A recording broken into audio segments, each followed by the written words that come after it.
द्रौपदीचा मृत्यू पांडवांच्या आधी का झाला? आजच्या व्हिडिओमध्ये आपण पाहूया द्रौपदीचा मृत्यू सगळ्या पांडवांच्या आधी का झाला. पांडवांची स्वर्गयात्रा या आपल्या आधीच्या व्हिडिओमध्ये आपण पाहिले आहे की कशा प्रकारे पांडव राज्यकारभार परीक्षितवर सोपवून मोक्षप्राप्तीसाठी हिमालयाकडे निघाले होते.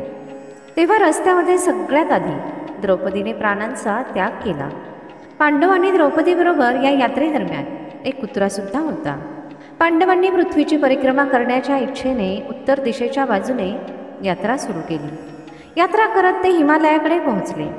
जेव्हा हिमालय पार करून पुढे निघाले तेव्हा त्यांना एक समुद्र दिसला. त्यानंतर त्यांना मेरू पर्वताचे दर्शन झाले. जेव्हा चालता चालता द्रौपदी अडखळून पडली तेव्हा भीमने युधिष्ठिरला विचारले की द्रौपदीने कधीही कोणते पाप केले नाही, तेव्हा काय कारण आहे की द्रौपदी अचानक खाली पडली.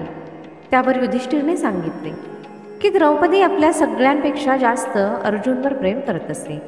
तिचे प्रेम आपल्या सगळ्यांसाठी समान नव्हते, त्यामुळे तिच्याबरोबर असे झाले. द्रौपदीच्या या असमान प्रेमामुळे तिचा मृत्यू सगळ्यात आधी झाला. त्यानंतर काही वेळाने सहदेव सुद्धा खाली पडले.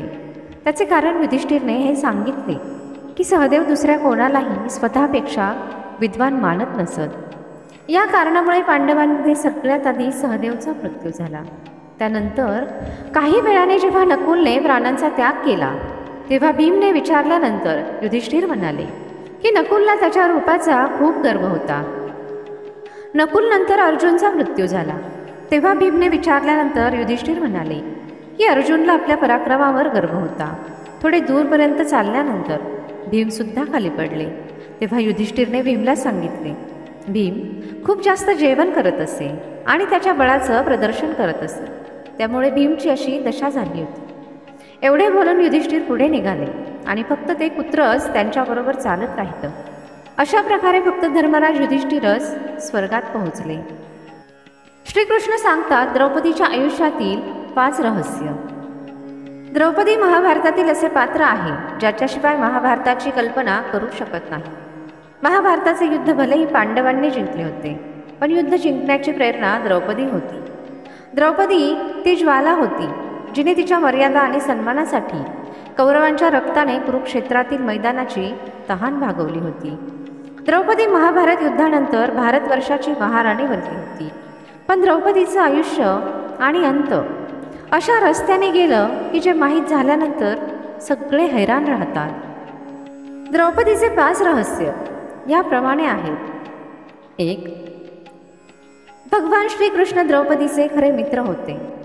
द्रौपदी भगवान श्रीकृष्णांना तिचा खरा मित्र, साथी आणि भाऊ मानत होती. एक भगवान श्रीकृष्णच होते जे संकटाच्या वेळी द्रौपदीच्या बरोबर उभे राहत होते. त्या भरलेल्या सभेमध्ये अनहोणी होण्यापासून भगवान श्रीकृष्णांनीच द्रौपदीला वाचवले होते.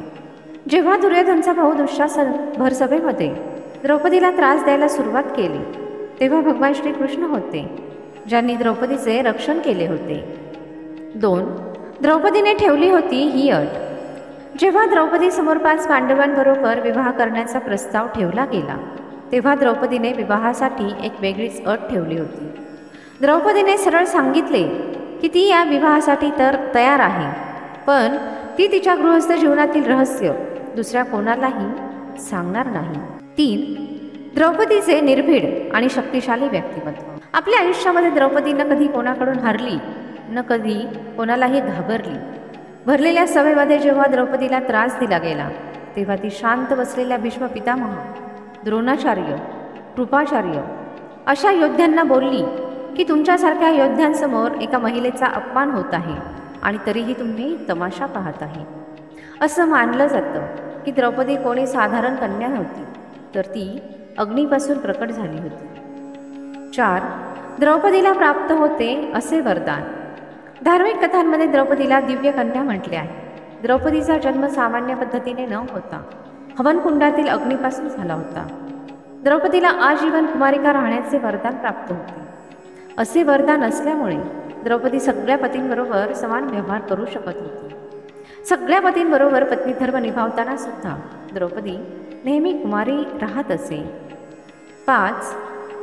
शरीर त्यागण्यापूर्वी द्रौपदीने भीमला असे काय सांगितले होते.